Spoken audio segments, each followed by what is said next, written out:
Hello, and welcome to our webinar. My name is Professor Ann Karagosian, and it is my pleasure as the director of the Promise Armenian Institute at UCLA to welcome you to our last lecture of the academic year, to be delivered today by Dr. Sona Tajiryan of UCLA on the subject of her doctoral and postdoctoral research, Indian Diamonds for Mediterranean Coral, a global Armenian family firm of gem merchants at the crossroads of caravan and maritime trade, circa 1670 to 1730. We are particularly delighted to welcome Dr. Tajiryan to our lecture series in that she is our first Promise Armenian Institute postdoctoral fellow and has been with us since September of 2020, working under the mentorship of her UCLA doctoral advisor, Professor Sebu Aslanyan. We are grateful to Dr. Tajiryan for agreeing to speak to us on this fascinating subject today. For today's lecture, I am grateful to note the co-sponsorship of the UCLA Richard Hovhannissian Endowed Chair in Modern Armenian History, the UCLA Center for Near Eastern Studies, and the National Association for Armenian Studies and Research, or NASR. As has become our practice, my UCLA colleague, Professor Sebu Aslanyan, will provide formal introductions for our speaker in a moment. But let me note that for those of you watching live via the Zoom webinar platform, you have an opportunity to send questions to us by clicking in the Q&A button at the bottom portion of your screen and typing in the question. Please be sure to be as specific as possible in your question, and we will direct as many of the questions as are practical to our lecturer when she is finished speaking. We anticipate that the lecture itself will take around 45 minutes or so, after which we will begin the Q&A session. Also, please note that this lecture is being recorded for future viewing at our Promise Armenian Institute website and YouTube channel. And finally, in case of unexpected interruptions in our webinar, please just connect again using the same link, and it should return you to this webinar. And now it gives me great pleasure to turn the webinar over to Professor Sebu Aslanyan of UCLA's Department of History. Professor Aslanyan is the inaugural director of the Armenian Studies Center within the UCLA Promise Armenian Institute and has been the holder of the Richard Hovhannissian Endowed Chair in Modern Armenian History since 2012. Professor Aslanyan has recently completed his second book manuscript, Early Modernity and Mobility, Port Cities and Printers Across the Armenian Diaspora, 1512 to 1800, which is expected to appear through Yale University Press in 2022. So Sebu, I'll now turn this over to you. Thank you very much, Anne, for that wonderful introduction. Thank you all for joining us today. I join my esteemed colleague, Dr. Ann Karagosian, in welcoming you all to this important event hosted by our institute. We are truly honored and thankful to have Dr. Sona Tajiryan joining us today to make this event possible. After my brief introduction, Dr. Tajiryan will deliver her talk titled Indian Diamonds and Mediterranean Coral, a global Armenian family firm of gem merchants at the crossroads of the caravan and maritime trade circa 1670 to 1730. Dr. Tajiryan will speak for roughly 45 minutes, following which we will open the floor for questions. I ask you, audience members, to write down your questions as succinctly as possible and to communicate them to us via the Q&A option at the bottom of your screens. We will field as many questions as time will permit. So, Dr. Sona Tajiryan is a postdoctoral fellow at the Promise Armenian Institute at UCLA. She received her bachelor's and master's degrees from the University of Arabic Studies, from the Department of Arabic Studies at Yerevan State University in Armenia. She completed her PhD at UCLA at the Department of History in September of 2020 under my supervision. Her dissertation titled The Early Modern Global Trade of Diamonds and Gems, an Armenian Merchant Family at the Crossroads of Caravan and Maritime Trade circa 1670-1730, analyzes the early modern global luxury commodity trade of diamonds and gems conducted between the Indian subcontinent and the Mediterranean during the 1670s and 1730s. This is an exceedingly important and highly under-researched area, not only in Armenian studies or Armenian history, but also in global economic history, where the bulk of the attention has focused on a period that begins after Dr. Tajiryan's research. So this earlier segment that she has researched builds on earlier work and significantly makes important contributions to this scholarship that has already been in progress for a while on other merchants involved in the diamond trade. As a Promise Armenian Institute's first postdoctoral fellow, Dr. Tajiryan has been at work on her first book, project based largely on her dissertation. It has been an extreme honor for me to be involved in helping and facilitate this work to come forth, and it's a great pleasure for me now to invite Dr. Tajiryan to the forum. Sona, thank you for joining us today. Thank you, Dr. Aslanyan. I'm just going to share my presentation. Okay. All right. So I would like to first thank the Promise Armenian Institute at UCLA for giving me home for the current academic year. I'm extremely honored to be the first postdoctoral fellow, as Dr. Aslanyan mentioned, at this center, and I hope to continue to collaborate with the Promise Armenian Institute in the future. I would like to extend my gratitude to Dr. Karagosian, Dr. Aslanyan, and Hasmik Baghdasaryan for putting this wonderful event together and for giving me the opportunity to present my research of many years to our today's audience. I would also like to thank the Center for Near Eastern Studies at UCLA and the National Association for Armenian Studies and Research for co-sponsoring this event. Today, we will be looking at a global history of a global network of merchants in a period of time called the early modern period, roughly 1500s to 1800s, which is considered to lie at the root of globalization, a topic currently very much debated and scrutinized. This talk is based on 8 years of research and represents only a few fragments of my dissertation that I defended in September of 2020. Needless to say, it is very much a work in progress, and there are more unknowns about this history than knowns. It took me quite some time to decide on the structure of this talk for two main reasons. First, the topic of the history of involvement of Armenian merchants in the global trade of diamonds and gems is brand new.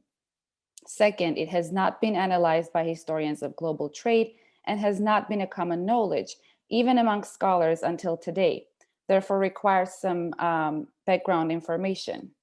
We will therefore go over the establishment of the New Julfan Mercantile Network, followed by the details of their involvement in the global trade of diamonds and gems, with a specific focus on a topic never discussed before in the Armenian context, and that is the exchange of the Mediterranean coral and Indian diamonds on the example of the Minassian family firm.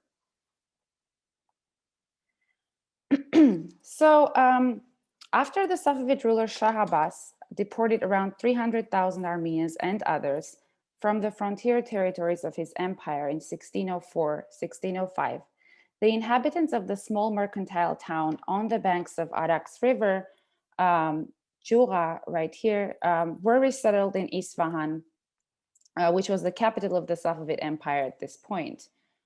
They soon built their own suburb and named it New Julfa after their hometown. Soon afterwards, Shah Abbas granted them administrative and religious privileges based on their reliable reputation. These privileges were similar to the ones that the Dhimmi communities living under the Muslim rule were given in the early modern period, only significantly more substantial. As a stateless group of people posing no danger to the Safavid state, Julfans were deemed instrumental in the centralization processes that Shah Abbas had undertaken in his empire, including the expansion of the Iranian raw silk trade into the Mediterranean and beyond. This is just a 17th century etching of the Shah Abbas's deportations by a Dutch traveler that you can see on your screen. So Julfans, right after the establishment of their hometown in Isfahan, started building churches, of course, and this is the main, I would say, the cathedral or the monastery, All Saviors Monastery of New Julfa. Just a few photos for you to have some image. And this is the interior of the All Saviors Monastery, built in 1606. Another church, the Saint Bethlehem Monastery in New Julfa, again founded by a merchant, Hoja Petros Velijan, that you can see in the oil painting right here, founded in 1628. And this is the interior of the monastery. So as a result of their involvement in the early modern overland and maritime trade, the Armenian mercantile community of New Julfa established 4 interconnected circuits stretching from their center, nodal center in New Julfa, to Mughal India and Southeast Asia, as you can see here, mainly with the centers in Surat, Madras, the Mediterranean, with Amsterdam and London in the northwestern part of Europe, and the Russian Empire, with centers such as Astrakhan and others. So by establishing family firms and hiring traveling komenda merchants, and I need to explain what komenda merchants were, because we are going to talk about komenda agents a lot in this talk. So the komenda was a type of commercial contract that was signed between 2 parties, one of them being the merchant with the capital, with the money, the credit, and an agent or a factor who had the business skills and the willingness to travel and put his master's capital and money into work. So by establishing family firms and hiring traveling komenda merchants, trading throughout continents, New Julfan Armenian merchants were able to sustain their mercantile network for more than a century and a half. During this time period, they became a prominent early modern trade diaspora whose network extended across all the 3 major gunpowder empires of the early modern period: the Safavids, the Mughal Empire, and the Ottoman Empire. Also, Muscovite Russia in the north, as well as across all the major European seaborne empires of the early modern period, such as the Portuguese, the Dutch, and others. So one of the improvised outcomes of the deportation of the Armenians from Old Julfa, as scholars have argued, was their incorporation into Safavid Iran's silk trade. Julfans were known to be for their involvement in the international silk trade decades before their deportations. In this sense, they came to be seen by Shah Abbas as useful agents in the promotion of Safavid Iran's export of raw silk to Europe, thanks to their knowledge of languages and the fact that they were Christian and had easier access to the important European markets. The Julfan trade network survived up until 1745, 1747, when its nodal center in New Julfa collapsed as a result of Nadir Shah's reign and his disastrous taxation policies imposed on the township's population. So over the last few decades, we have seen a growing body of scholarship on New Julfa that has explored different aspects of the township's rich economic history, namely the trade of Iranian raw silk that the Julfans transported from the Caspian Sea to the consumption centers and Mediterranean port cities such as Venice, Marseille, Livorno. South Asian textiles have also received increasing attention in recent studies, mainly by Olivier Rave.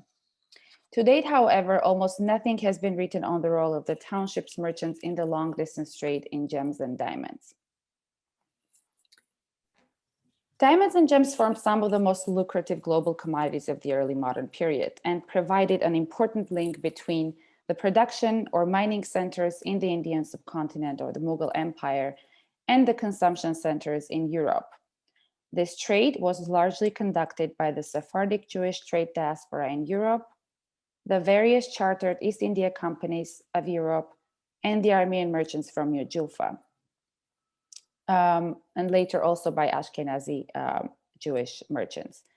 The available scholarship either on the diamond trade or on Julfan economic history provides us with almost no information about the role of Armenians in the above-mentioned trade. Diamonds and gems fitted perfectly into the range of commodities that were easy to carry, transport, hide, even smuggle. Gems, therefore, were one of the most luxurious and valuable items circulating throughout the global mercantile routes of the 17th and 18th centuries. But where did the diamonds and other gems come from in the early modern period? As you can see on the map, the region of Golconda, with its main center in Hyderabad, and to a lesser extent, the island of Borneo that is shared by the Malaysian, Indonesian states, and Brunei. Diamonds and gems became a popular commodity in global trade extensively, and arguably, in my opinion, one of the reasons, with the acquisition of Europeans of more detailed gemological information, at this point mainly provided by European travelers and merchants. Many Europeans visited the diamond mines of India, especially in the 17th century. One of the most prominent diamond merchants and travelers was Jean-Baptiste Tavernier, to whom we owe a substantial amount of knowledge about the Indian mines, different cuts of gems, weights, measures, and so on. Tavernier was a 17th century French gem merchant who left invaluable information on the early modern diamond trade, as well as other colored stones such as rubies, topaz, sapphires, coral, pearls, amber, and others. Diamonds and gems were the most important commodities for him as a merchant, as he himself put it, and I'm quoting, "The diamond is the most precious of all stones, and it is the article of trade to which I am most devoted," end of quote. During his third journey to India, Tavernier visited the Golconda mines in 1645, and I need to remind our audience that in the 17th century, up until the very beginning of the 18th century, the Indian diamond deposits were the only known to the world. So at that point, Tavernier was arguably quite involved in gem trade and was purchasing diamonds. Armenian merchants too are said to have been trading in the Indian diamonds from at least 1620s. We do not have much information about them purchasing diamonds straight from the Golconda mines in this period, but an entry from a report of the Dutch East India Company officials indicates that in 1658, the company did not buy diamonds, I'm quoting, because large purchases by Armenian traders had raised the price by 40%, end of quote. The most important diamond associated with Tavernier's name is the Hope diamond, formerly called the Tavernier blue and the French blue that you can see in the figure A on the slide. That is now being kept at the National Museum of Natural History in Washington, D.C., better known to everyone as the Hope diamond that you can see right now. And this is just an example of Tavernier collecting, buying diamonds in India and then selling them, in this case, this diamond to Louis XIV in 1669. Being a professional gem merchant, the information he provided is detailed and in that sense surpasses other European accounts of the time. Tavernier's detailed account of pricing diamonds of 3 carats up to 100 in weight, as well as his details on their water, clarity, shape, and so on, is extremely valuable.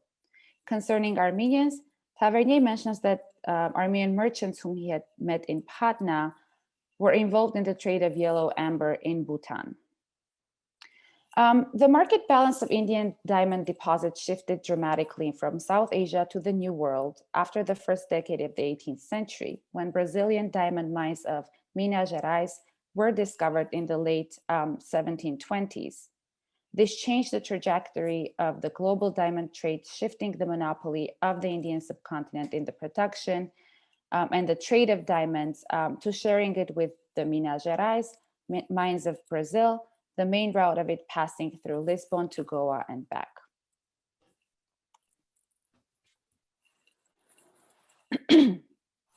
On December 11th of 1685, Aghajan son of Khachatur, from the family of Tajiryan, a Komenda agent for the Minassian family firm, traveled from Izmir to Amsterdam by sea carrying 4 rose-cut diamonds, one of them weighing 5 carats. He then gave the diamonds to a broker in Amsterdam to sell them. However, soon enough, the biggest 5-carat diamond out of 4 that Khachatur had brought with him to Amsterdam was shipped to Venice with a man named Janez Bon as Aga di Matos, the branch representative of the Minassian family firm in Livorno, had a customer for it. In order to fulfill Aga's request, Agajan went to the Flemish bank in Amsterdam and bought marine insurance by paying 1,200 Dutch guilders. Aga then showed the diamond to some potential customers, but they were unable to sell it in Venice. In the result of this, Aga and his colleague Petros made arrangements for 3 crystal replicas of the diamond to be made. One of them was sent to Agajan in Amsterdam. Aga kept one to himself in Livorno, and the third one was given to Petros, son of Sinan, the author of the written statement that you see on your screen. From the accounting ledger of the head of the Minassian family firm that we will talk about in a while, kept at a different archive, I was able to find this specific diamond mentioned among other gems in a consignment sent in 1684 with Agajan, initially priced at 400,000 dahegans. It's Iranian currency. It is hard to say where this consignment was shipped from, but it was either from Isfahan or Surat. According to the ledger, the diamond under discussion in the above mentioned document was the most expensive of all the 4 mentioned in the beginning of Petros' statement. At first sight, the travels of the 5-carat diamond might seem like an isolated case of a failed, at least at the time of at the time this statement was written, attempt at selling an expensive diamond. Nevertheless, this document wonderfully represents the layered processes that expensive diamond sales were comprised of in the early modern period. Agajan, son of Khachatur from the family of Tajiryan, was one of the few dozen Komenda agents of the Minassian family firm. Aga di Matos, who was supposed to sell the diamond in Venice, was the permanent representative of the firm in Tuscany, Livorno, primarily a gem merchant who had traveled to Livorno after the signing of the Komenda agreement with his master, Hoja Minas, in 1679. Petros most probably worked with the firm in Europe, as we have no proof of him being a Minassian family firm agent. The above-mentioned document is only one in hundreds of other sources demonstrating the involvement of the Minassian firm agents in the early modern diamond and gem trade. Though the episode I cited might reflect a specific event and a particular situation, it helps us understand a larger reality about early modern global history involving the diamond and gem trade. It more specifically sheds light on the role of a community of merchants with an established social network and knowledge of commercial tools that help them execute their business plans. What the above-mentioned document shows is the use of important paper instruments across the early modern port cities of Venice and Amsterdam by Julfans, without which the long-distance trade would be impossible. In this case, as already mentioned earlier, marine insurance was the most important instrument in making sure that the 5-carat diamond was safely delivered to Venice. How do we know about the history of the involvement of these merchants in the global trade of diamonds and gems? Well, there are numerous archival sources that shed light on this history, but here I want to focus on the family firm under discussion, the Minassians, and the archival trail that they have left. However, it is important to mention that the Minassian family firm was only one of at least 3 prominent family firms residing in New Julfa and Europe in the 17th and 18th centuries, together with the Sherimans or Sherimanians and the Guerak-Mirmans, all of whom were professionally involved in long-distance diamond and gem trade. The curiosity of Armenians in the properties of gems and their physical and geographical descriptions, especially in the early modern period, as well as their interest in the trade of these gems, is significant. Therefore, it is not surprising that one of the most important historical surveys of the history of Armenia from 17th century, the Book of Histories of Arakel Davrijatsi contains 3 chapters on the names of precious stones, their attributes, uses, and other information. The early modern period in Armenian historiography is marked with an abundance of manuscripts on gems and minerals, treatises on their properties, both in translation and original works, such as Constantinople-based scribe Guerak-Mirmans' Book of Precious Gems, various minerals and stones, as well as 7 metals and other precious things. Balatetsi's book is a translation, in this case, from Persian of most probably Nasir ad-Din Tusi's Book of Precious Stones, written in the 13th century. The interest of Armenian merchants in luxury commodities is also reflected in the travel literature of the time. One of the most remarkable unpublished travel accounts pertaining to the discussed topic is from 18th century Armenian jeweler Hovannes Tovmajanyan, entitled, and it's a very long title, A History of Dead Hovannes Tovmajanyan, who for 30 years of his life traveled to Europe, Asia, India and Africa, Ethiopia, written by Tovmajan himself in 1790. Tovmajan was a professional jeweler and at some point owned a jewelry store in Istanbul. In his travelogue, Tovmajan tells the reader about his business dealings, mainly selling diamonds and other gems to high-ranked officials while he was traveling in the Mughal Empire in 1766 to 1768, such as the King of Marathas. Also, we see instances of him selling diamonds and other jewelry to high-ranked officials in Europe too. Concerning the Minassian family firm archives, there are a few dozen primary source materials, including over 1,000 business letters, a number of accounting ledgers, and trade manuals, which have survived from the early modern period. This body of primary source material is predominantly written in New Julfan Armenian dialect. And that is why I want to briefly talk about the dialect itself. The language of the vast majority of the archival documents used in this study is the now extinct mercantile dialect of New Julfa. Arguably, one of the most obscure written languages in the world, the commercial dialect of New Julfa has been preserved in tens of thousands of documents stored across a variety of archives in Europe and Asia. It is important to note the difference between the New Julfa dialect spoken by a handful of mostly elderly inhabitants of the township up until this day, and the New Julfan mercantile dialect, which was predominantly used by the network representatives and the merchants.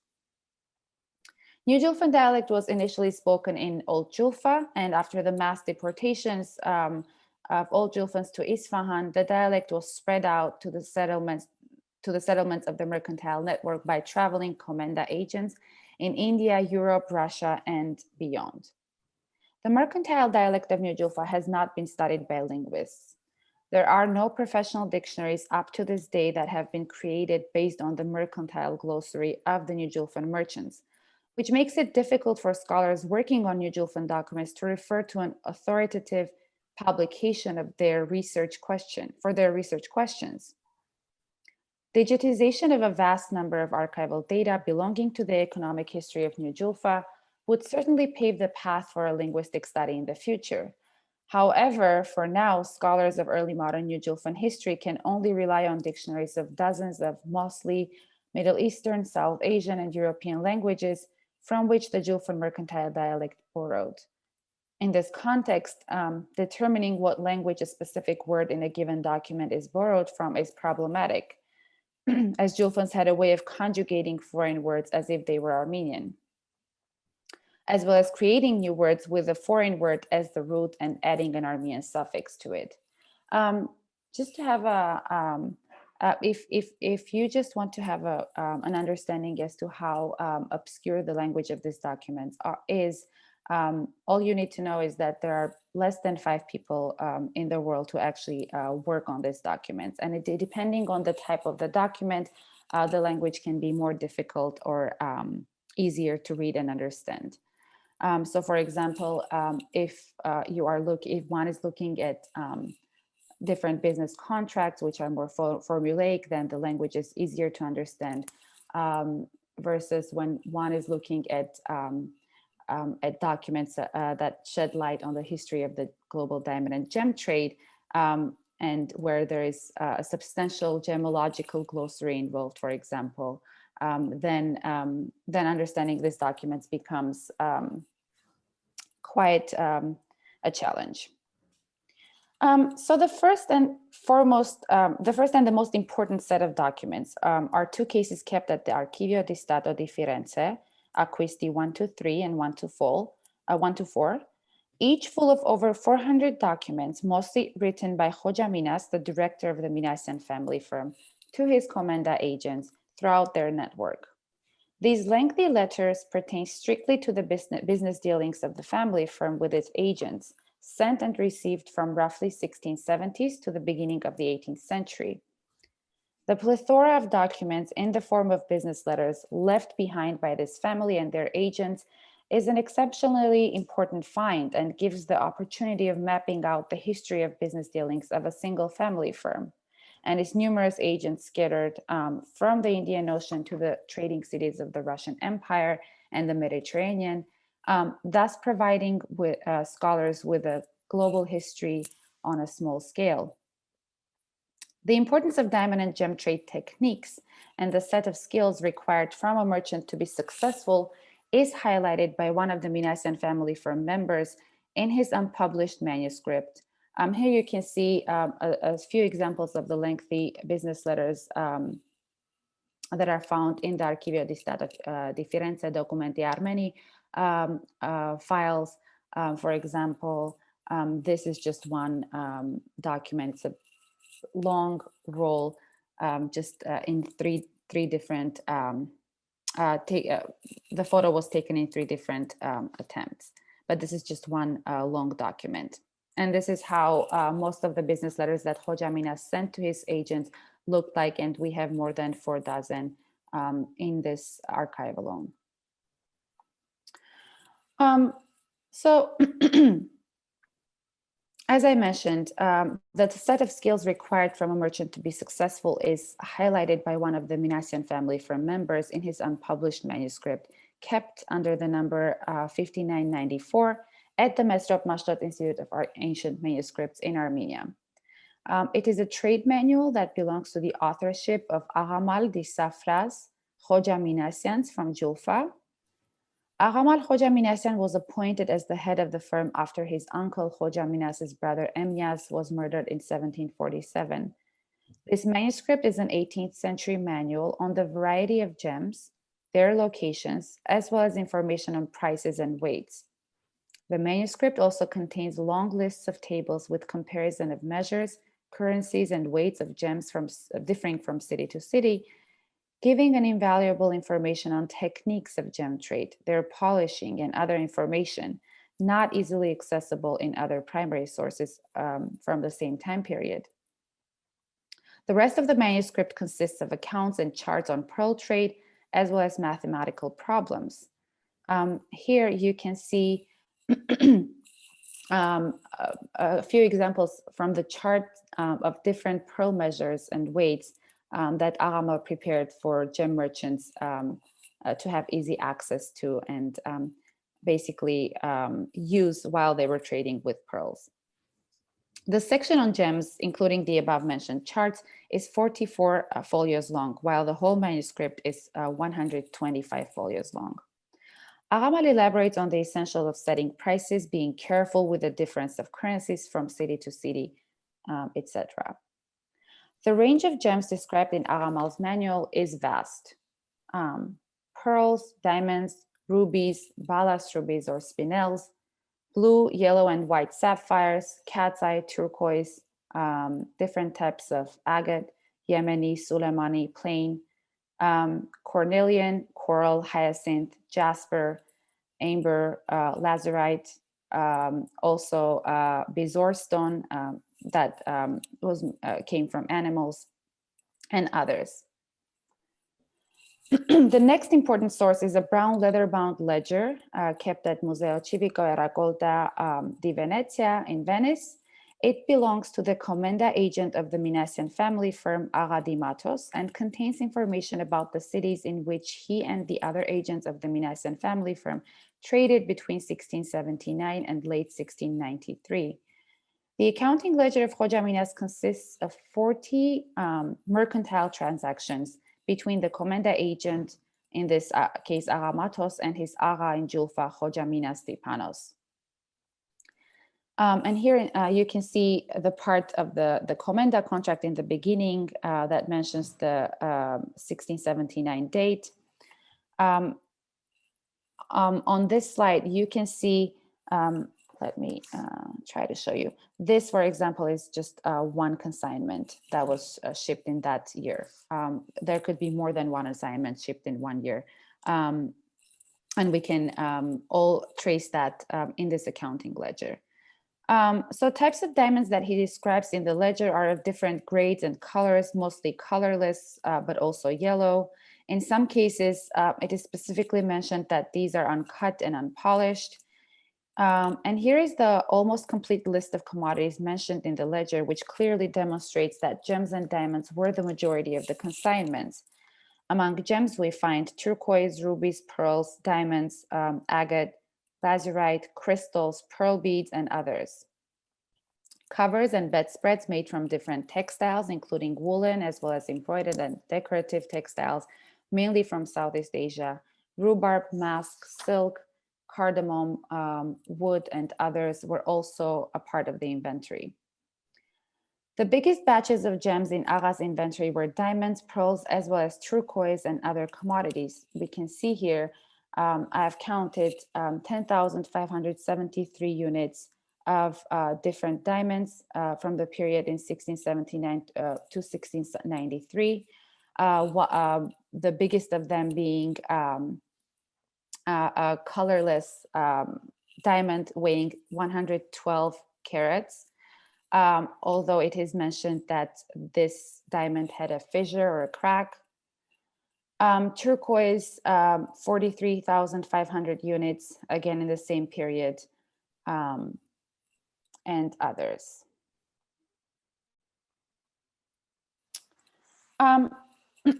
The representation of Armenian merchants in the early modern diamond and gem trade was mainly through the most central institution in the New Julfan network, the family firm.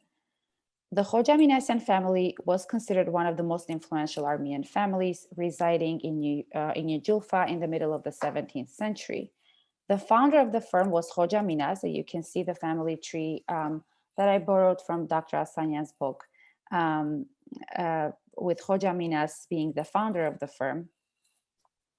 So Hoja Minas, son of Panos, or Hoja Minas Panosens, is how Minas's name is recorded in the earliest document mentioning his name from 1667, which was when the representatives of the biggest households residing in Julfa or its administrative district heads signed a trade agreement with the Russian state. This trade agreement aimed at Julfan merchants using the Russian route as opposed to the one via the Ottoman Empire to sell their silk and other commodities in Europe. We do not know much about the early years of Minas's life. The fact that he was one of the leaders of the New Julfan community to sign the petition in 1667 means that he and his family were already a respected and an influential household in the suburb of New Julfa in mid-1660s. A document written in Surat and preserved at the Archive of All Saviors Monastery of New Julfa mentions a merchant named Minas.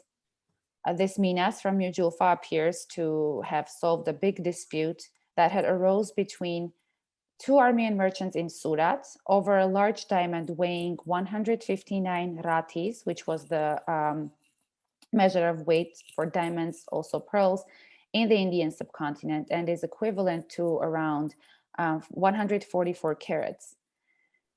This Minas, who is described as the master of one of the merchants involved in this dispute from New Julfa, ends up purchasing this diamond himself for 2,500 tumans, a fortune in this period of time.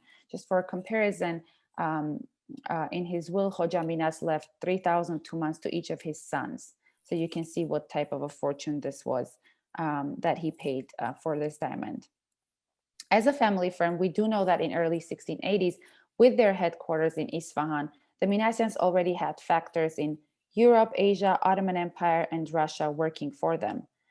At the same time, the Minassians had also sent a permanent representatives, as I mentioned before, to the Tuscan port of Livorno, who was taking care of their gem business from there, as Livorno was one of the most important cities, along with Venice and others, to trade with gems. In 1679, Hoja Minas signed a Comenda contract, as I mentioned, according to which Aga traveled to Venice and Livorno to establish a permanent representation of the firm in Livorno. Their almost exclusive involvement in long-distance gem trade conducted on the route from India to the cities of Bandar Abbas, Mashhad, Khorasan, Erzurum, Diyarbakir, Izmir, Aleppo, Amsterdam, Venice, Livorno, London, just to name a few, would most probably require a permanent representative in Tuscany. And you can see here on this map that I created a few months ago for my dissertation, almost all the trading cities that the Minassian agents traded in the 17th and 18th centuries. As you can see, these are very long distances. Hoja Minas clearly had a big capital of his own and had most probably acquired it himself, being a Comenda agent. It is probable that while being a Comenda agent, he traded in diamonds and gems, as his knowledge of the latter is clear from his commercial correspondence, as well as the fact that he chose to make gems one of the most important commodities with which his firm traded. For instance, in 1690, he received a consignment of diamonds and other gems from one of his agents in India, which, as he mentions, and I'm quoting, were not priced. I instead priced them according to local weights, end of quote. I have to remind the audience that Hoja Minas, being the aga or the master of the firm, during this period of time under discussion, never traveled. He was always in his house in New Julfa, corresponding with his agents, giving orders. And if one looks at all the business letters sent from him, one can see that he was the brain of all the business transactions that were happening during this time period. Detailed information about the commodities with which the Minassians traded in their east to west trade is found in the accounting ledger of Hoja Minas that we saw. Their list of commodities can be arranged in two categories. First, the commodities that the firm agents took from South Asia and Iran to Russia, the Ottoman Empire and Europe, and the commodities that the firm brought from Europe and the Ottoman Empire to South Asia and Iran. The main commodities that were taken from east to west were clearly gems, including colorless yellow and other colored diamonds, turquoise, rubies, emeralds, pearls, sapphire, topaz, lapis lazuli, crystal, agate, hyacinth, jasper, cornelian stone, onyx, garnets, aquamarine, tourmaline, cat's eye, black amber, and mother of pearl. Just a side note, most of the business letters usually mention that only the highest quality of gems need to be bought by the agents of the Minassian family firm. So if it was a spinel, then it was from the northern Afghanistan, and so on, depending on the gem. Perhaps the most fascinating piece of evidence shedding light on the later history of the Minassian family firm was discovered fairly recently and is connected to a capture of a ship carrying thousands of documents pertaining to the Minassian family firm.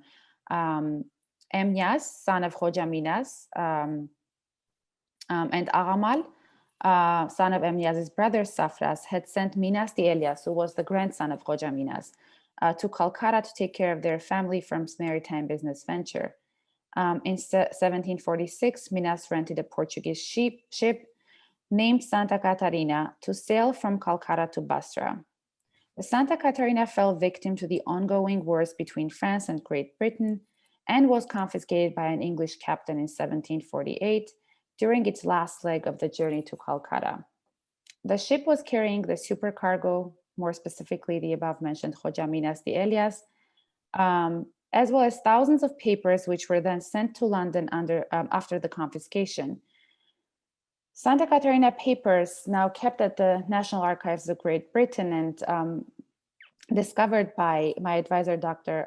Seppo Aslanyan, as well as the Lansdowne manuscripts at the British Library, count to around 2,000 in number and contain contracts, mercantile letters, an accounting ledger, religious documents, and more, mostly written in New Armenian dialect, Persian, Italian, Latin, and other languages.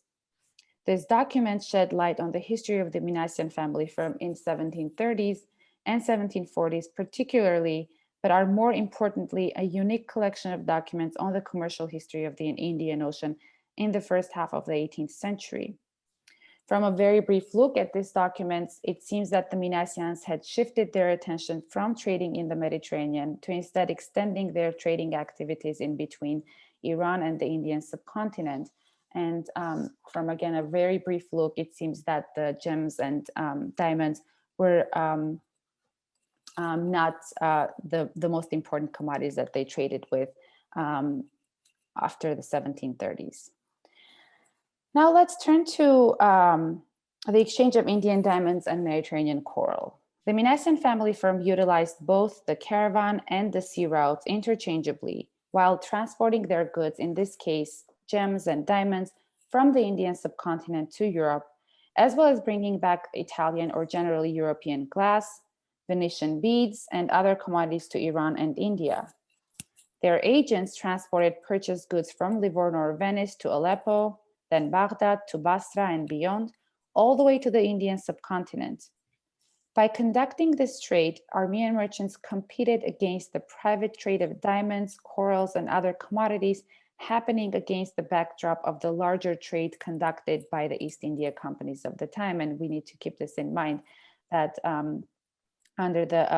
during the period under discussion, the main players in the Eurasian trade and the global commodity trade were the East India companies of the time, the English East India Company, the Dutch, the French East India companies that were basically the first joint stock companies, corporations in history. It has already been established by scholars such as Gedalia Yogev, Francesca Trivelato, and others that coral was an indispensable part of early modern Mediterranean gem trade, and that no long-distance trade of Indian diamonds in Europe was complete without the exchange of Mediterranean coral between Europe and the Indian subcontinent. Yogev notes that, and I'm quoting, the jewelry trade between India and Europe has always been a two-way business. India supplied Europe with diamonds, garnets, rubies, and Eastern pearls, and Europe exported to India coral and amber. Later, Europe also exported emeralds and Western pearls from South and Central America, end of quote. Trivelato, who has recently written a chapter on the exchange of Mediterranean coral and Indian diamonds and the role of Sephardim in it, mentions that the importance of coral trade in the early modern period had to do with, I'm quoting, the expansion of European trade in the Indian Ocean, and because coral was one of the European commodities, one of the few European commodities that was accepted in return for Asian goods, end of quote. In Asia, coral had a symbolic meaning. According to Tavernier, for example, and I'm quoting, the common people wear it and use it as an ornament for the neck and arms throughout Asia, but principally towards the north in the territories of the Great Mogul and beyond them in the mountains of the kingdoms of Assam and Bhutan, end of quote. Armenian merchants were aware of the importance of coral, which they used to call bust, koralos, but mainly by its Persian and Arabic term, marjan, or as they call it, marjam. This is demonstrated in multiple manuscripts, mostly found at the Mesrop Mashtat's Institute of Ancient Manuscripts in Madenadaran, Armenia. In these manuscripts, coral is listed along with other precious and semi-precious gems. For example, in manuscript 7325 from 18th century, coral is considered to have had prophetic and superstitious characteristics, mainly being able to foretell if the sick person would die or not. In his trade manual described earlier, Agamal mentions that, and I'm quoting, coral is profitable everywhere in the world where there is civility, and it is even more profitable in Bhutan, India, and China, end of quote. He then adds that regardless of if the coral is polished, round, or raw, it is more profitable when it is red with water and has clarity. In mid-17th century, Livorno, the famous Tuscan port, became prominent in coral fishing and manufacturing. We are aware of an Armenian, David Rustam, from the Sheriman Armenian family, who owned a coral plant in 1720s. It is unknown to us whether the Minassian family from agents acquired coral on the spot from the main plants, most of them owned by Jews, or if they had middlemen who would acquire the Livornese coral for them.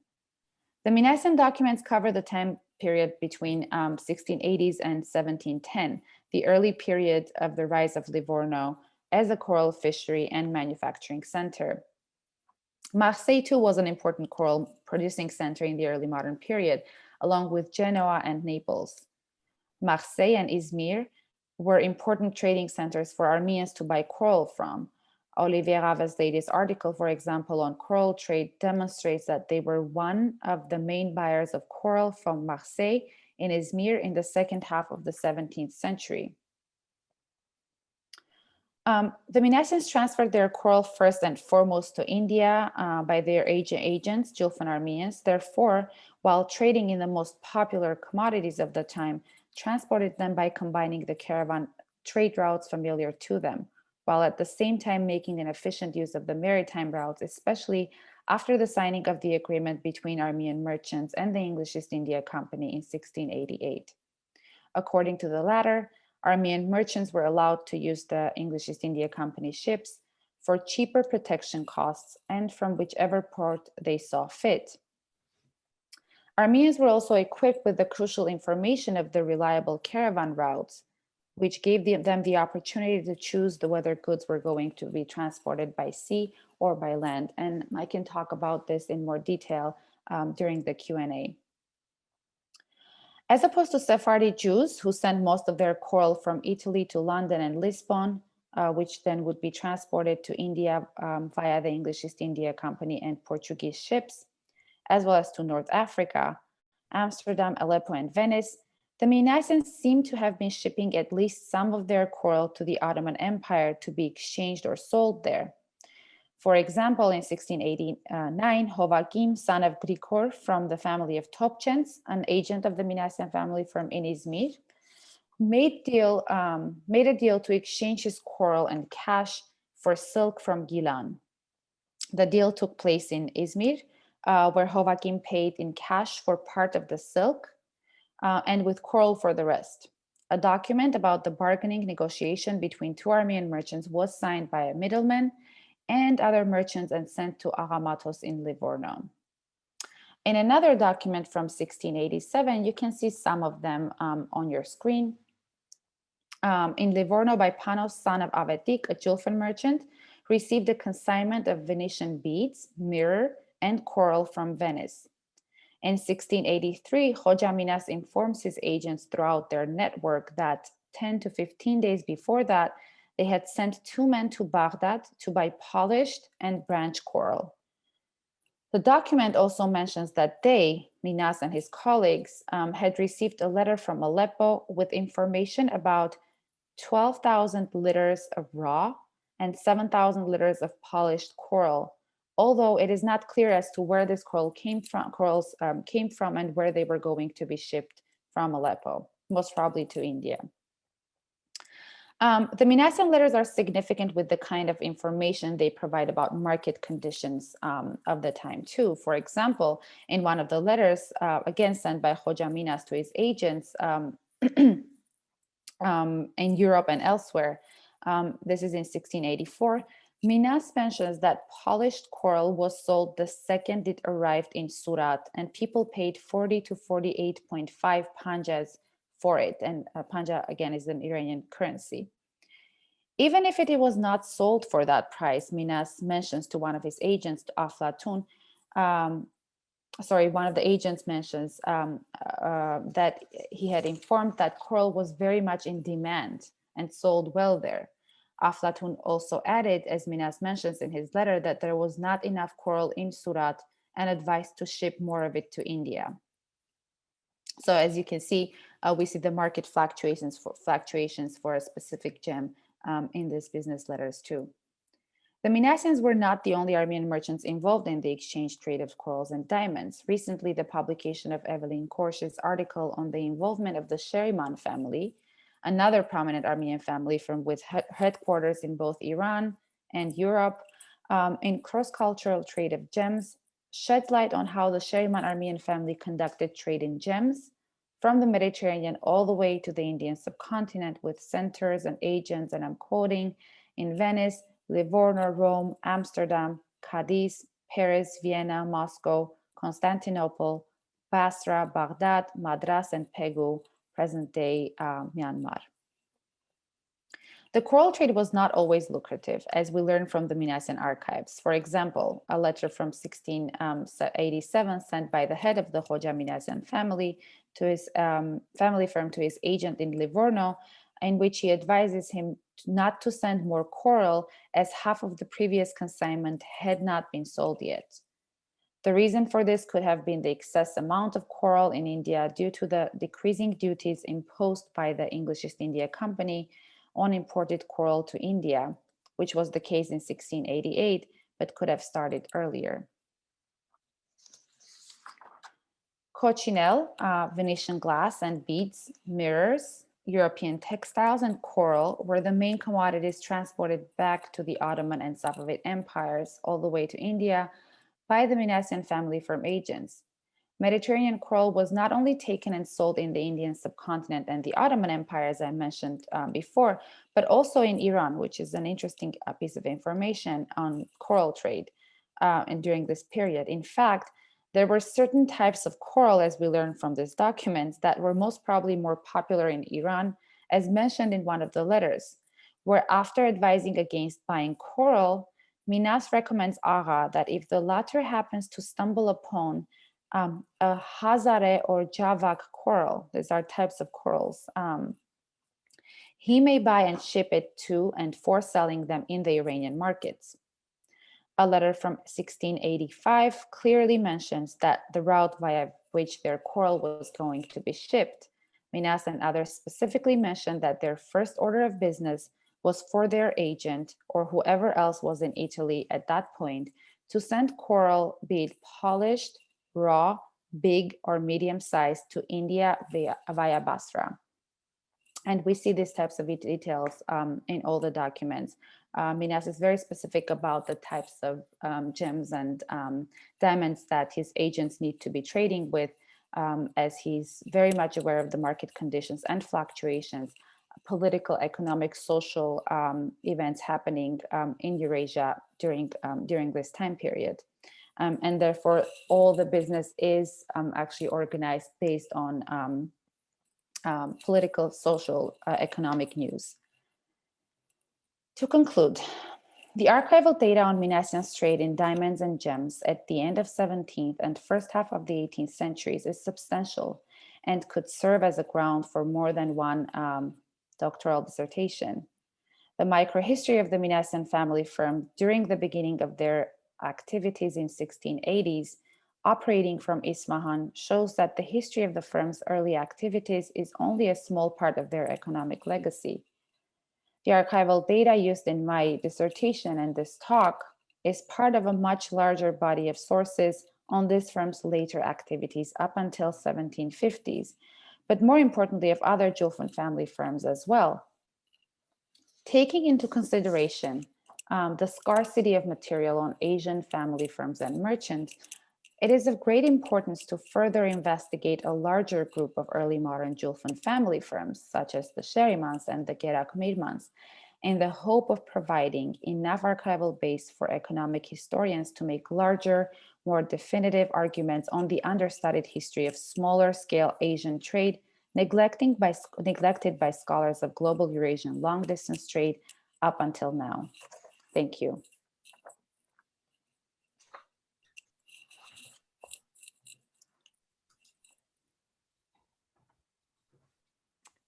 I will be very happy to answer any questions during the question and answer. It will give me the opportunity to not go over the time that was allotted to me, but still provide more information. Well, Thank you. thank you so much, Dr. Tajiryan. That was a very incisive and comprehensive overview based on years and years of research and close scrutiny of indigenous languages, one of the indigenous languages of the Indian Ocean Basin, namely the Julfa dialect of Mercantile Armenian. So thank you for that. We have some questions lined up for you, and let me take this opportunity to once again remind the audience that if you have questions, you should pose them to us using the Q&A option at the bottom of your screen, and we will get to as many of them as possible. So I will begin with a question from Antoine Tajiryan, who asks what we know at the moment about the descendants of the Minassian family. Are there any descendants around today, and what happened to them after the 18th century is the question that Antoine Tajiryan has posed. Sona, you want to take a stab at that? Absolutely, and maybe with after that with your help too. Well, the Minassian family firm really stopped functioning, I would say, in the 1740s and 50s. And after that, first of all, after in 1730s and 40s, some members of the Minassian family firm moved to India from New Julfa. They continued trading mostly in the Indian subcontinent, Iran, as I mentioned earlier in my talk, and weren't necessarily involved in the long distance trade of diamonds and gems, specifically in the Mediterranean port cities as they did before. But also the market, the market for diamonds and gems changed, and that was one of the reasons too, in my opinion. Some of the descendants of the Minassian family firm, from what I know, also traveled all the way to Russia and other places, but that's pretty much what I know about the descendants. I do know that there are descendants from the Minassian family firm, but we don't know much about them. Dr. Asayan, would you want to add to that, if you have any insight on this? I will only concur with what you said and add that, as you mentioned, the majority of the Minassians seem to have shifted their base from Iran and Europe to India, and a number of these descendants of the Minassian family firm can be found living in Bengal, and particularly in Saidabad, the commercial suburb of Murshidabad, in the capital of the Suba of Bengal, where at the Armenian church there one can find at least 5 or 6 important tombstones at the church. They were major benefactors of the church there. Some of them also ended up going to Dhaka. The Minassians are one of the most scattered families from Julfa in that ocean, in that part of the ocean. So, and of course, some were in Tiflis, as you mentioned, or in the Russian Empire. Yeah. Great, thank you. I'll go next, and actually I can mention that one of our questioners Hamish Forwood Stokes indicates that he is a descendant, I believe, of this family. Let me ask his question then. What is the likelihood that Hoja Minas de Panos is the same Minas mentioned extensively in East India Company records in Surat from the 1660s, purchasing English cloth? Could they trade across such different commodities? Can you repeat the last part of the question? Could they what? Could they trade across such different commodities as English cloth and then the gems that you mentioned? Well, that is a good question. There are, I would say, 4 different Hoja Minases in this time period under discussion. Some of them are in the earlier period, and some of them during the same period that Hoja Minas was trading or the family firm, and that this has been debated a lot. Some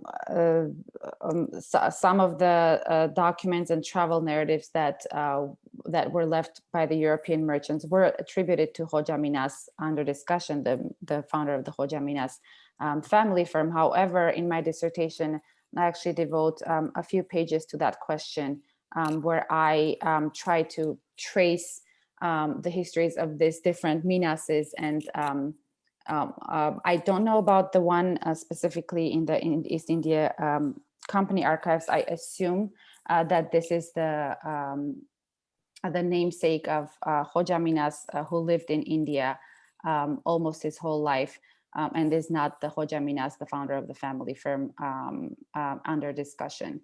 We unfortunately know almost nothing about Hoja Minas. I was actually able to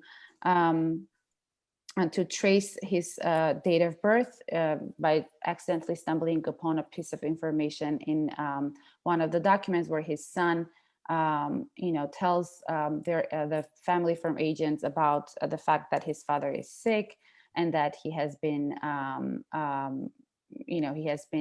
he had been trading for, I think it was around 65 to 70 years. And so I was able to trace the date of birth of Hoja Minas in one of those documents, but that is pretty much it. Unfortunately, all the information that we had that I also thought was concerning Hoja Minas, the founder of the firm, ended up being information about other Hoja Minases of the time. And again, I can provide more information to the person who asked the question upon request.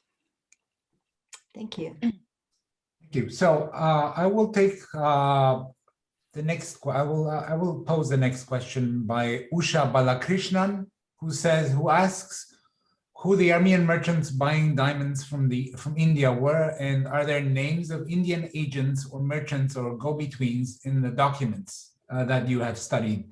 Do they have? Did they have Indian buyers who were acquiring on their behalf? Mm-hmm. This is an amazing question. And I have to warn that most of the questions are very interesting. And unfortunately, we do not have answers to most of them, I would say. We do not have any documentation, as I mentioned in my talk, about Armenians buying diamonds and gems from the mines themselves, other than the Dutch East India Company information that said that the diamond purchases by Armenians basically spiked the prices by 40%. And we can only assume that these purchases were made in the mines, but it could also be from Surat or Madras, depending. We don't have information about that, unfortunately. We do have information about Armenians using middlemen in India, Indian middlemen or brokers, most probably to translate some transactions and to make sure that they weren't being cheated on by the locals while buying these diamonds. But that's pretty much it. That's all we have. I have a couple of instances where the Minassian agents use Indian brokers and middlemen, but mostly in Surat, Bombay, and Madras. I've not seen the Indian mines being mentioned, other than in one document, actually, where one of the agents of the Minassian family firm gives some information about the state of the mines. And he says that it has almost been impossible to reach those mines for anyone at that point, including the Europeans and others.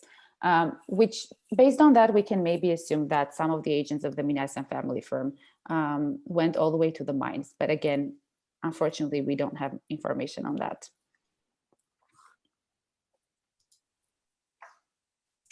Thank you. Okay. Yeah.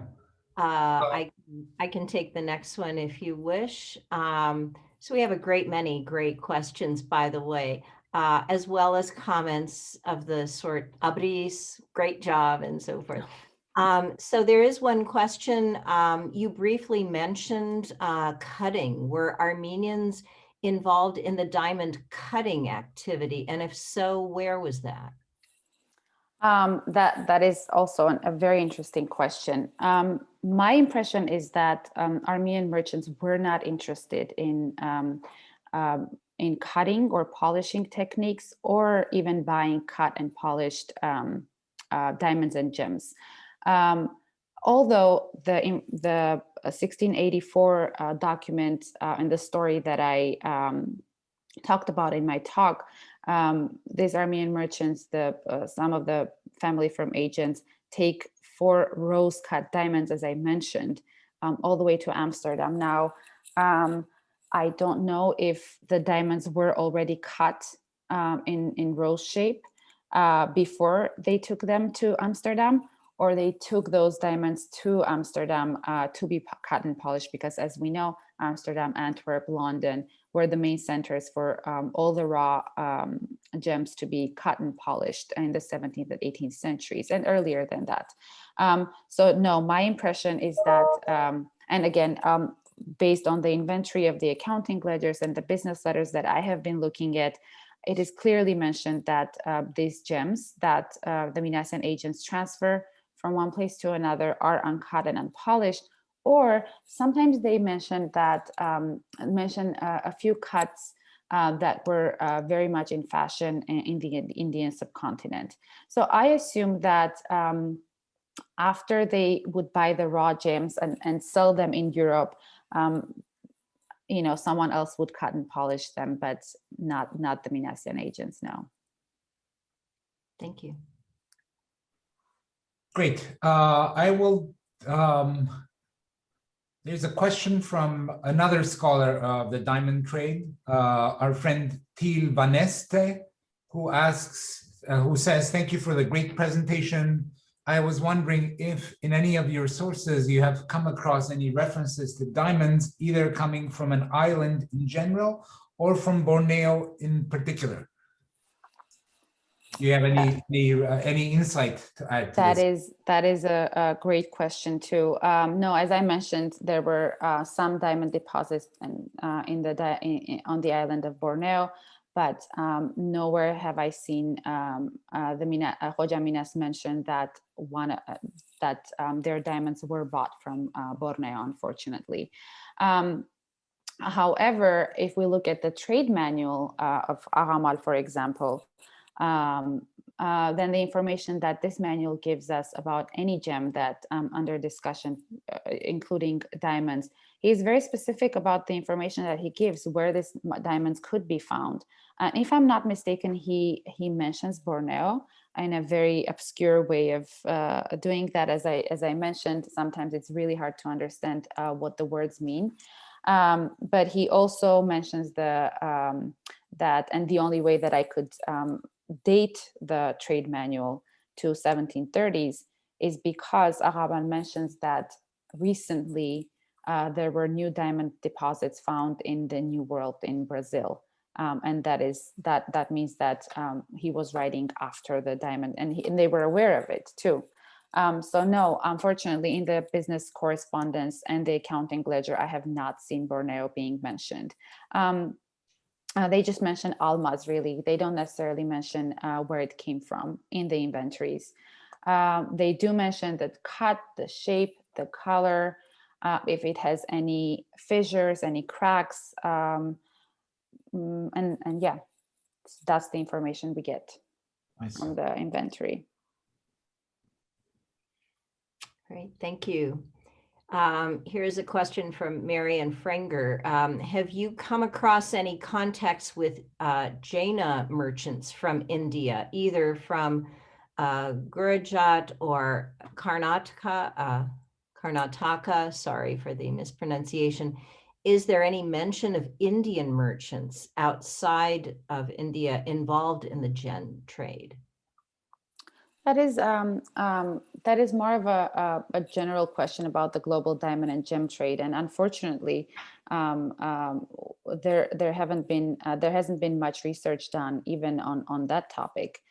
We know much of our information from the European travelers, from the English East India Company archives, from Sephardic Jewish diaspora archives that Francesca Trivelato has worked on extensively. I have not come across any type of that information in any of my documents. But again, we have only scratched the surface. I have only scratched the surface of these documents. I can see dozens of students working on this document and still not exhausting all the information that one can find about the Eurasian global trade of diamonds and gems and other luxury commodities derived from this document. So I wouldn't be surprised if tomorrow, while I'm looking at my documents, I find something. But for now, I have not seen anything like that, no. I've only seen, as I mentioned before, information on some brokers that the Minassian agents were using in India, who were Indian. Thank you. So we have another general question. I think this is a really good one, an interesting one, and it's from Lynn Bartlett. The question involves the entire infrastructure of delivering mail. She asks if you could tell us something about how these letters that your research is based on were physically delivered to their recipients. In other words, the courier network and intelligence networks that were part of the larger framework of Armenian and global trade at that time. Right. So the courier systems of the English East India Company and the Dutch East India companies have been somewhat researched by scholars of the early modern trade and commerce. We do not know much about the physical aspects of it. However, I have a few pieces of information that I have been able to notice in my documents, and that is the way Hoja Minas would send out his business letters to the network of his agents throughout Eurasia, as I mentioned before. So Hoja Minas, at least based on the set of documents that I have under my that are accessible to me, sent multiple letters during 1 year to the network of his agents, right? So most of the letters that Hoja Minas would write wouldn't be addressed to one person specifically. And even if they were supposed to be disseminated throughout the network of agents. So let's say he would write a letter in New Jufa that would be sent to Bandar Abbas or Baghdad, and then the agents in Baghdad would actually open the letter, read it, get the information that Hoja Minas was trying to deliver to his agents, then resend it to another agent, for example, in the Ottoman Empire, somewhere in the Ottoman Empire, and then another agent, for example, in Izmir, would read that letter and send it all the way to Venice and Livorno, to its final destination, usually in this case, Aga di Matos, who was in Livorno, right? So it would be read by multiple agents, as Dr. Hassan, you also have mentioned that was the case for the Sheriman family agents in your book, if I'm not mistaken. Also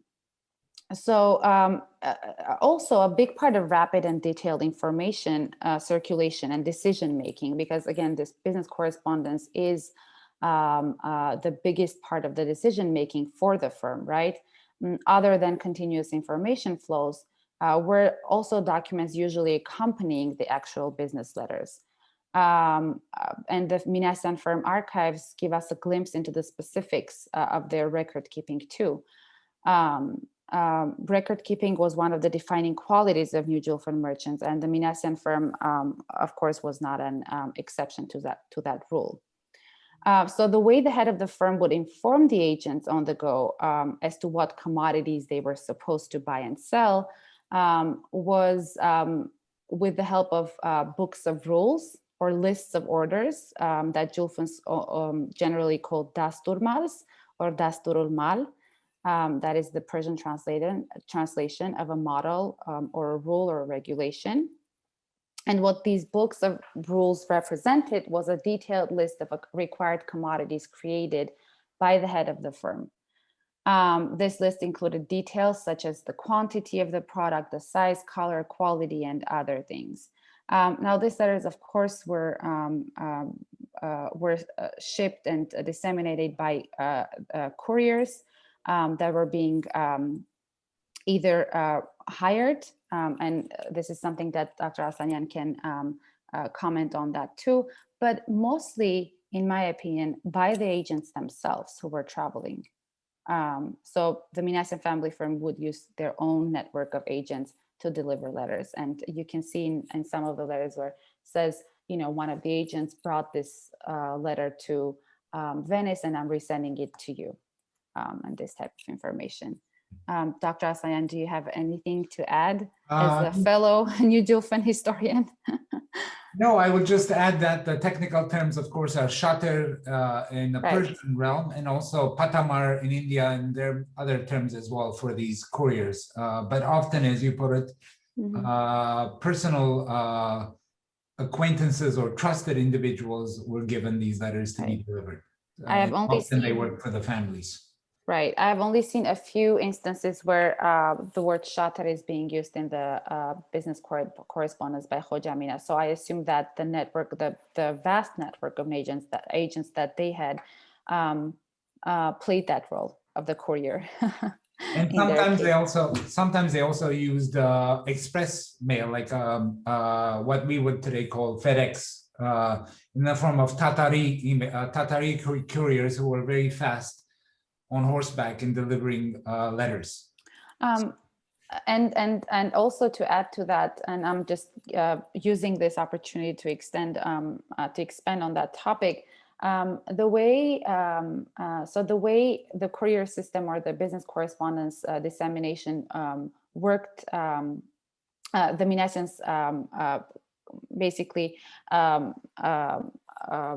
sent their business correspondence was very much similar to the way they used the caravan and maritime trade routes interchangeably. And that's one of the arguments of my dissertation, is that the Minassian family firm agents, and arguably the Asian family firms at large, had the opportunity of using the caravan trade routes where they saw fit. For example, if there was a war going on between the French and the English, and the maritime trade routes were not safe enough, then the Minassians would use the caravan trade routes that they were very much aware of.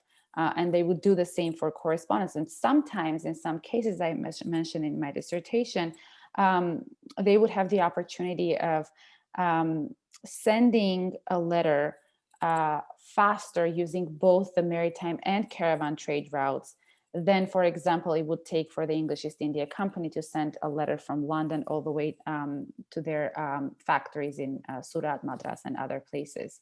So this is another very interesting topic that I hope to pursue in more detail in the future. This was a long answer, sorry. Oh, thank you. That was a very good answer. Anne, you want to take the next question? Sure. We have a great many questions. I hope we can get to most of them. This actually comes from your colleague, Sona, Daniel Ohanian. During your research, did you find any evidence of these men trading in Anatolia? He noticed that Diyarbakir, Erzurum, and Tokat were nodes on their overland route, but did they just stop in these places, or did they actually conduct business there too? And if they did, who were their buyers? Mm-hmm. That is an amazing question too. It is a very interesting question because we don't know much about the Julfan merchants trading in the Ottoman Empire, simply because we don't have archival documents that come from the Ottoman Empire on this period about Julfan merchants. We find Julfans in the archives of, let's say, the customs of Izmir and other places. We can see there are mentioned under either Persian or Julfan merchants and them transporting some commodities. But from what I understand from my documents and from what I see, some of the agents of the Minassian family firm at least passed by the Ottoman Empire. I don't have information, unfortunately, and I can't prove that some of them actually lived there. I do know of an instance, and there is a trace of correspondence between Agadi Matos, the representative of the family firm in Livorno, Tuscany, with one person. I think the name was Astvatzatur, and he was in the Ottoman Empire. I think he was in Izmir. He was not part of the family firm, from what I understand, and he had some business dealings with this person, Agadi Matos, I think separately from the family firm and maybe in secret, because again, Aga Matos was the representative of the firm and was not supposed to have any other business dealings during this time, at least. So as I mentioned, I've seen some of the cities of the Ottoman Empire mentioned in the document when it comes to coral trade. It seems that the Minassian family firm agents would bring some coral from Europe, obviously mostly from Livorno and other cities in Italy, sell them in the Ottoman Empire, or at least exchange them for in this case, silk from Gilan, as I mentioned, and other commodities. So I think it was the Ottoman Empire, some of the Ottoman Empire cities were a halfway location for the agents on their east to west and west to east transactions. Some of the commodities would be sold in the Ottoman Empire, and then the rest of them would be taken further to the Indian subcontinent. But again, I only have a few archival documents to base my conclusions from at this point. I hope to be able to research more if there is information in the archives. Thank you.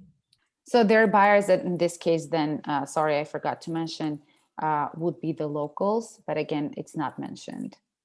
Maybe local merchants who were, again, halfway through their journey to another location, I would assume, maybe European merchants or others.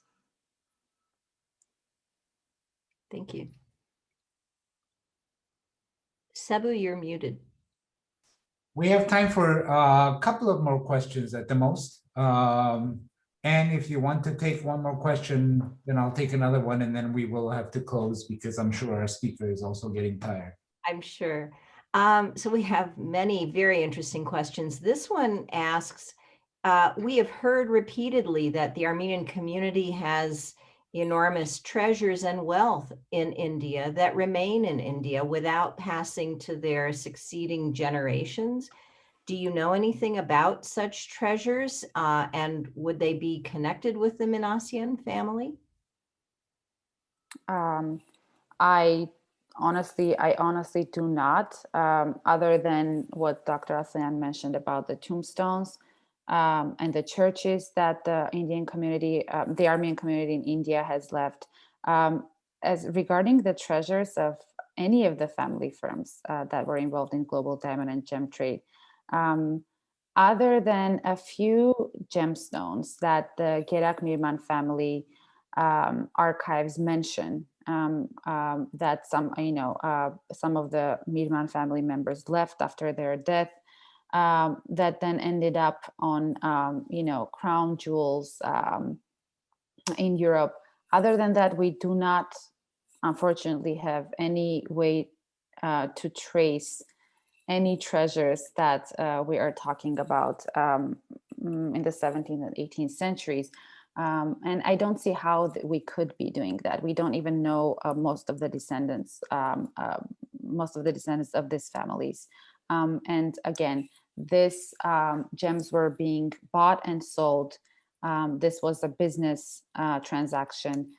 We do not know much about the fact about whether the family firm members, the Minassian Letters or others, would also collect diamonds and gems. Unfortunately, again, I wish I knew the answer, but I do not have an answer for this. we do not know much. Yeah, thank you. Okay, so the last question I'm going to paraphrase is also from Dr. Balakrishnan.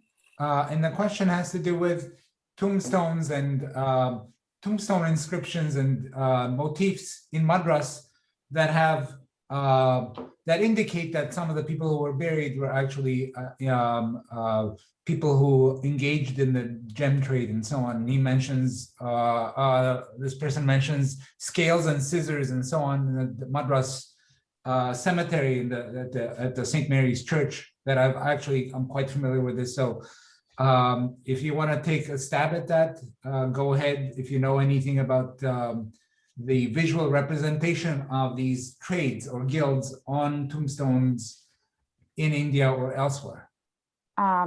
I do not even have the photo of the tombstone. I'm sure that you do, Dr. Aslanyan. I don't know if it would be easy for you to find and put that on the screen maybe later, but I do not.